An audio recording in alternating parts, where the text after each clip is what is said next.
बड'लेण्डआ बांलादेश जानो थांगासिनो दङ, बड'लेण्डआ दब्रि बायदि जानो थांगासिनो दङ। दा मानसिफ्रा साननो हागौ आरो मारै जाथावथाव, बड'लेण्डआ बोरै दब्रि जानो थांदों, बोरै बांलादेश जानो हागौ। दा नाय, देग्लाय 2025 मायथाइया BPF नि गोदान सरकार, बे बोसोरनिफ्रायनो बर' हारियाव सनि नांनो हमदों। दा गुबै खोथाया जाहैबाय, देग्लायनि BTC नि इलेक्शनावहाय बांलादेशी बे बांगालफ्रा गासै 80% BPF नो भट होदों। आरो बेवहाय मोननैसो जाहोनफोर दङ, आं खोन्थानि।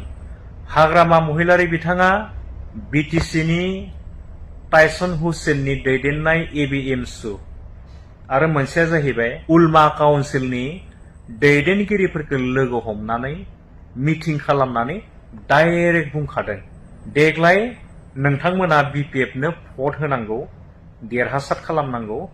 ओमफ्राय बे ट्राइबेल बेल्ट एन्ड ब्लकआव गासै 1,15,000 बिघा बै ट्राइबेल बेल्ट एन्ड ब्लकनि खासलेण्ड, ग्रेजिं लेण्ड, बैफोर हायावहाय बांगालफोरनो न' लुनानै होगोन आरो रावबो बै बांगालफोरखौ इभेक्सन खालामा, माने होखारनाय जानाय नङा, माने उच्छेद खालामनाय नङा होननानै हाग्रामाया प्रतिश्रुति होदों। आरो लोगोसे बै बांगालफोरनिफ्राय BTC आव प्रथम गिबि खेबनि थाखाय 7 बिजाथि थिखोदोंमोन, बेनि गेजेरावहाय 4आ देरहानानै फैदों। BTC एकर्ड जानायनिफ्राय फार्स्ट माने गिबि खेब जारिमिन सोरजिबाय जे जोंनि काउन्सिलावहाय 6 सिडिउलावहाय बे बांगालफोराबो 4 गाहाम MCLA देरहानाया। बे जोंनि थाखाय, बर' हारिनि थाखाय जोबोद दुखुनांथावना बाथ्रा आरो साननो गोनां बाथ्रा जानानै फैबाय। दिनै हाग्रामा महिलारी बिथांमोना गावनि पलिटिकेल केरियारनि थाखाय, गावनि खेमतानि थाखाय दिनै हारिखौ ओरैबायदि मोनसे अलखदाव हाखराव गारनानै दोनहैबाय। दा बेखौ सोर रायदावगोन?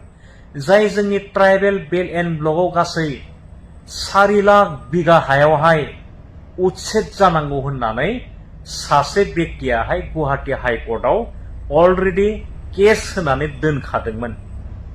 दा केस होना दोनसेयावबो दिनै हाग्रामा महिलारी बिथाङा BTC नि ट्राइबेल बेल्ट एन्ड ब्लकआव रायजो जाबाय थानाय जोंनि बांगालफोरखौ, बांलादेशी बांगालफोरखौ उच्छेद खालामनाय जानाय नङा होननानै दुब होनानै दोनदों। बे जोंनि हारिनि थाखाय सहायथाव नङा। दिनै बांगालफ्रा जोंनि ट्राइबेल बेल्ट एन्ड ब्लकआव जुदि 1,15,000 बिघा हायावहाय जुदि बिथांमोना संसार जाफैयोबा, रायजो जाफैयोबा, जोंनि बर' हारिनि इयुननि फिउचाराव अबेयाव? जोबोद साननो गोनां जानानै फैबाय। जाय हाखौ लानानै बड'फा उपेन्द्रनाथ ब्रह्मआ आलादा न'खर दानायनि सिमां सुजुनानै आन्दलन खालामदोंमोन आरो बे आन्दलनावहाय बर'निफ्राय खमैबो 5,000 जोंनि जोहोलाव जोहोलावजोफ्रा मुंख्लं जानानै जे बड'लेण्ड दाफुंनांगौ होननानै सिमां नुहोदोंमोन। जोंनि ट्राइबेल बेल्ट एन्ड ब्लकआ बर' हारिनि रैखा कवच होननानै जायखौ जों बुङो, दिनै बे हाखौनो दिनै हाग्रामा महिलारी बिथांनि सरकारा बांगालफोरनो हगारना होनो थांगासिनो दङ। एसे दुखुनांथाव। दा आं खावलायो, आं सानो दिनै जोंनि बर' हारिनि गेजेराव गावसोरखौनो टप मोस्ट इन्टेलेक्चुयेल बुंनानै लाग्रा दावराव देख्रेब नार्जारी सारमोन, अमर सिंह ब्रह्म बिथांमोननि टीमा जिहेतु बड'लेण्ड जनजाति सुरक्षा मन्च दानानै जि बर' हारिनि थामोनथानि थाखाय जि बुंबोबाय थादोंमोन, आवाज होबोबाय थादोंमोन, आन्दलन खालामबोबाय थादोंमोन, मोनसे समावहाय दिनै बिथांमोना बे इस्युखौ लानानै सिरियै दलरै जुदि जिरायना थायोब्ला बेखौ जों रायजो राजाफ्रा सैज्य खालामनो हानाय नङा। दिनै दावराव देख्रेब नार्जारी सारमोन, अमर सिंह ब्रह्म सार बिथांमोना बेनि थाखाय जेरैखि जाया राहा लाथारनांगौ होननानै आं सानो। नङाब्ला किन्तु बिथांमोना किन्तु दायित्व लायाब्ला किन्तु हारिया गाबोन खैफोदाव।